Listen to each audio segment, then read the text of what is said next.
So, I always want to delineate and talk about the difference between emotional trauma, physical trauma, for the most part. However, when we get into a car accident, if you've ever been in one, and most of us have by the time, at least three by the time we're 25 in America, is there's always an emotional component of trauma. Like it's scary as heck to get hit by a car. And then you start thinking about, oh my God, what I'm gonna have to pay for this with insurance. Now I have to get a ride to work, and now I can't pick up my kid, and all of these emotional consequences of getting a severe, not even severe, it could be a minimal car accident, can really just put us in this state of emotional overwhelm.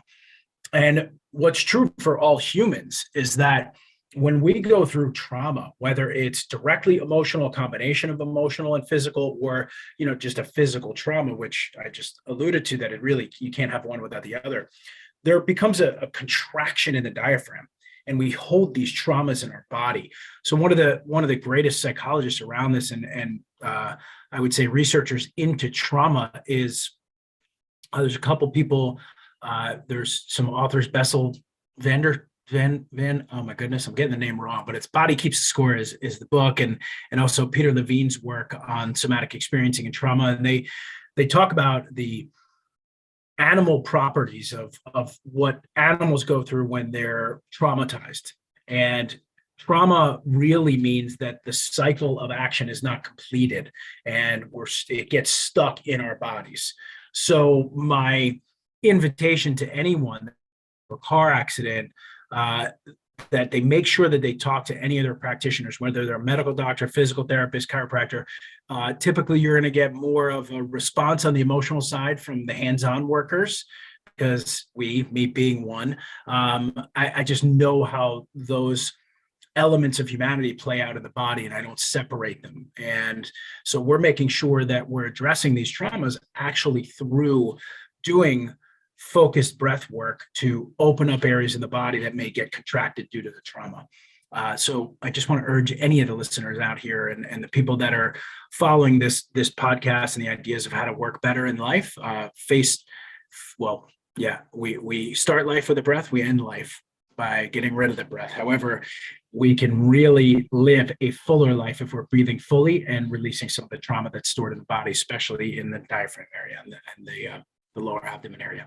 All right, so some of the basic tips of your own breath work. Really, if you find yourself, especially after an accident, that you are very charged up and anxious or scared, breathing longer on the exhalation puts our nervous systems in our body into a more relaxed state.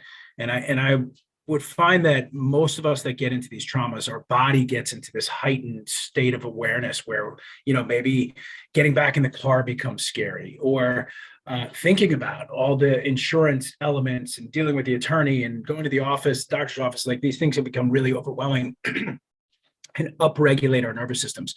So one tip is to breathe out longer than you breathe in. For those of you who haven't done breath work, I'm going to suggest to stay by using your nose only. Breathe in through the nose, out through the nose. And if you want to move to a more advanced position, breathe in through the nose and out through the mouth.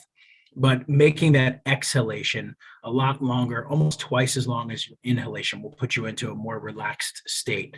Additionally, if you look at yourself in a mirror or in a Zoom interview, and someone is helping you through a breath session, you'll notice if you're in this fight or flight or upregulated state, you're going to tend to breathe into the upper lungs, up into here. I don't know if you can see me on this, but all our nerves that are related to the fight or flight system are up top in our upper lungs, but it's below the diaphragm that gets us into a relaxed state. So if you can work on keeping a soft belly and breathing into the belly, letting that breath out, that's going to, especially right after you get into a trauma, to work on. It's not always as easy right after traumatic event to work with yourself, but in that, in the time period thereafter, focusing on getting into a more relaxed state is going to help your body heal from pain quicker.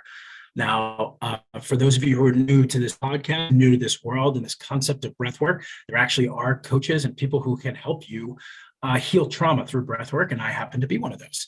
So you can click on the link below on my website and find my email if it is something that you want to explore, and drop me an email or give me a call.